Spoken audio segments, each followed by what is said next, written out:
Hallelujah. जानसी की जैसी जैनसी की। मेरी बेटी क्या कर रही है? रोटियां बना रही थी। कितनी बन गई? 2 बन गई है जैसी। क्या था जैसी?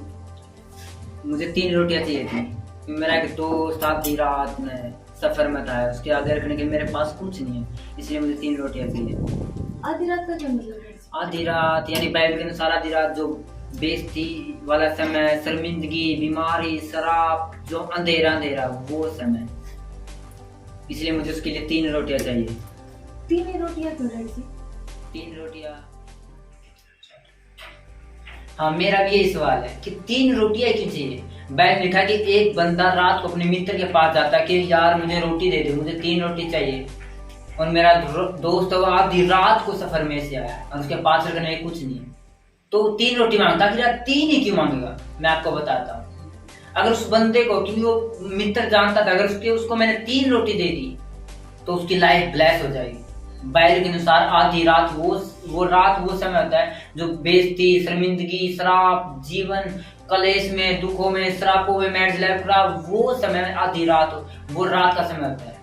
और उसका दोस्त रात को आता, इसलिए उस मित्र को पता था कि उसकी लाइफ में अगर 3 रोटी यानी पिता, पुत्र और पवित्र आत्मा उसकी लाइफ में आ गई तो उसकी लाइफ सुपर ब्लेस है। मैं आपको समझाता हूँ। देखो ये 3 रोटी है। आपको तो एक फर्स्ट आया इस आटे में से निकली है, और दूसरी रोटी भी इस आटे में से निकली है, और तीसरी रोटी भी इस आटे में से निकली है। यानी फर्स्ट होगी पिता, और दूसरी पुत्र, और तीसरी पवित्र आत्मा। यानी लेकिन आप देखो ये इसी आटे में से निकले। मैटर क्या है? मैटेरियल एक है, और ये इसके अंदर भी इसके गुण हैं, इसके अंदर भी इसके गुण हैं, इसके अंदर भी इसके अंदर गुण हैं। अगर हम तुमको दोबारा रिस्टोर कर दें, दोबारा क्या बन जाएगा? एक ही आटा। आप समझो, यानी पिता भी एक है, पुत्र भी एक, और पवित्र आत्मा भी एक है। जिसकी लाइफ में तीनों है उनकी लाइफ सुपर ब्लेस है। कोई लोग कहते हैं ना जी मुझे तो सिर्फ, मैं तो यीशु विश्वास करता हूँ, वो भी खत्म है। जो कहते हैं मैं पवित्र आत्मा को, कोई कहता है मैं सिर्फ यहोवा को मानता हूँ। कुछ ऐसी संस्थाएं हैं जो परमेश्वर यीशु को विश्वास नहीं करती, वो कहते हैं बस परमेश्वर ही सब कुछ है। यानी अगर आज हम 2022 में आके भी इनको अलग अलग करने में आज तक लगे हुए, इनको एक नहीं कर पा रहे, तो हम कैसे परमेश्वर के साथ जुड़ पाएंगे? इसलिए आज से ये छोड़ो कि वो तीनों अलग अलग है, वो एक है। जैसे आप उनके साथ एक हो गए तो परमेश्वर भी अपने आप को आपके साथ एक कर लेगा। हालेलुया। मैं आपको वचन के द्वारा प्रूव करता हूँ। यूहन्ना की पुस्तक अगर हम 14 अध्याय में और उसकी 7 आयत में पढ़े, इसमें लिखा है यदि तुमने मुझे जाना होता तो मेरे पिता को भी जानते, और अब उसे जानते हो और उसे देखा भी है। फिलिपुस ने उससे कहा, हे प्रभु, पिता को हमें दिखा दे, ये हमारे लिए बहुत है। यीशु ने उससे कहा, हे फिलिपुस, मैं इतने दिन से तुम्हारे साथ हूँ, क्या तू मुझे नहीं देख जानता? जिसने मुझे देखा उसने पिता को भी देखा है। तो क्यों कहता है कि पिता को हमें दिखा दे? क्या तू विश्वास नहीं करता कि मैं पिता में हूँ और पिता मुझ में है? ये बातें जो मैं तुमसे कहता हूँ अपनी ओर से नहीं कहता। हालेलुया। इसमें साफ कह रही कि तुम नहीं जानते फिलिपुस कि तूने पिता को देख लिया, मुझे देख लिया, तूने पिता को भी देख लिया। और एक वचन और पढ़ूंगा मैं, ये 14 इसी के 23 को। यीशु ने उसको उत्तर दिया, यदि कोई मुझसे प्रेम रखता है तो वह मेरे वचन को मानेगा, और मेरा पिता उससे प्रेम रखेगा, और हम उसके पास आएंगे और उसके साथ वास करेंगे। ये लिखा है कि हम उसके साथ आएंगे, यानी पिता भी पुत्र भी। यानी कभी देखा है कि तीनों एक साथ एक के अंदर है? हमने सुना है यीशु देखा एलिया वो, क्योंकि तीनों एक ही हैं, इसलिए इसमें लिखा है कि हम उसके पास आएंगे, यानी तीनों एक हैं। हालेलुया। मैं एक वचन हड्डी के लिए बताऊंगा। लिखा कि आदि में वचन था, वचन ही परमेश्वर था, वचन ही देवदार के धरती पे आया यीशु मसीह के रूप में।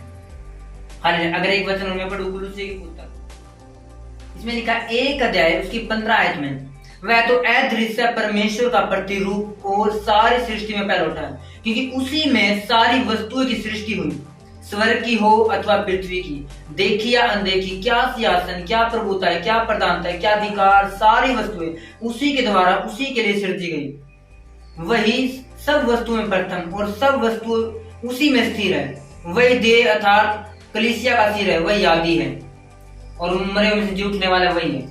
देखो इसमें क्या लिखा है, सब स्वर्ग, सब पृथ्वी, सारी जितनी चीजें सब यीशु के द्वारा बनाए गए, यीशु के लिए बनाए गए, और उसी में स्थिर है।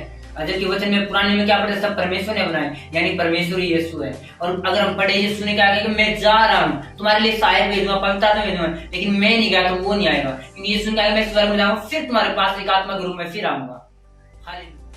एक वचन पढ़ेंगे लूका उसकी 10 और 22 आयत को। इसमें लिखा, मेरे पिता ने मुझे सब कुछ सौंप दिया है और कोई नहीं जानता कि पुत्र कौन है, केवल पिता जानता है, और पिता कौन है अभी कोई नहीं जानता केवल पुत्र के सिवा, और जिस पर वह प्रकट कर दे वही सब जानेगा। आप बताओ कि चेले इतने खड़े, इतने लोग खड़े थे, क्या उन्हें पता नहीं था पुत्र कौन है? उन्हें पता था कि यीशु अपने आप को पुत्र कहता है, क्या उन्हें पता नहीं था पिता कौन है? तब भी प्रभु क्या कहते हैं, कोई नहीं जानता पिता कौन है, ना कोई जानता पुत्र कौन है। क्या वो जानते नहीं थे? लेकिन प्रभु ने क्यों कहा? प्रभु ने कहा कि मैं जानता हूँ पिता कौन है, और ये पिता जानता है कि मैं कौन हूँ। यानी प्रभु कहना चाह रहा था कि पिता मुझ में है, मैं जानता हूँ कि पिता कौन है, यानी पिता मैं ही हूँ, और पिता जानते हैं पुत्र कौन है, कि पुत्र है जो वो पिता ही है। हालेलुया। अगर हम वचन में देखें तो पुराने में लिखा है कि यीशु लिखा है कि यहोवा अपनी भेड़ों को आने वाले टाइम में खुद चराएगा, और प्रभु ने क्या कहा, मैं चरवाहा हूँ। नए नियम में आके दाऊद क्या कहते हैं, यहोवा मेरा चरवाहा है। यीशु ने कहा मैं वही चरवाहा हूँ। प्रभु ने कहा जीवन की रोटी मैं हूँ। जो रोटी की बात हम कर रहे, प्रभु ने क्या कहा, मैं जीवन की रोटी हूँ। उसने ये नहीं लिखा कि मुझे पानी दे दे, क्योंकि बाइबल ने कहा पानी पवित्र आत्मा है, जिसके पास यीशु उसके अंदर पवित्र आत्मा भी है। हालेलुया। और वचन में लिखा है प्रभु परमेश्वर ने पुराने में क्या किया मूसा से, मैं हूँ जो सो जो कुछ हूँ मैं हूँ। और यीशु ने भी क्या किया, मैं हूँ जीवन की रोटी, मैं हूँ सागर, मैं हूँ रास्ता, मैं हूँ सब कुछ, मैं हूँ सच्चाई, मैं हूँ सब कुछ।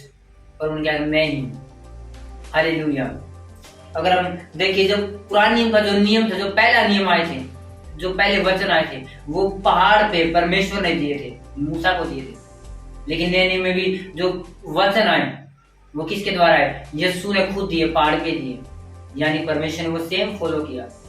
जो पुराने नियम में था वो पहाड़ पे परमेश्वर चेहरा चमकता होता था, वो सब कुछ मतलब लोग देख नहीं पाते थे। अगर नए नियम में देखे तो यीशु ने अपना आपको पहाड़ पे चमकाया, सब कुछ वही चीज थी।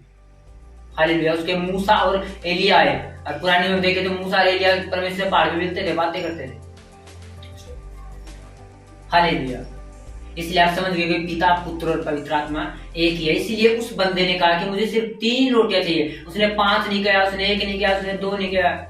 मैं खुद हैरान था कि अगर 2 रोटी क्या तो 3 रोटी में भूखा रहते, लेकिन प्रभु ने कहा वो 3 रोटी संसारिक नहीं है, वो आत्मिक है।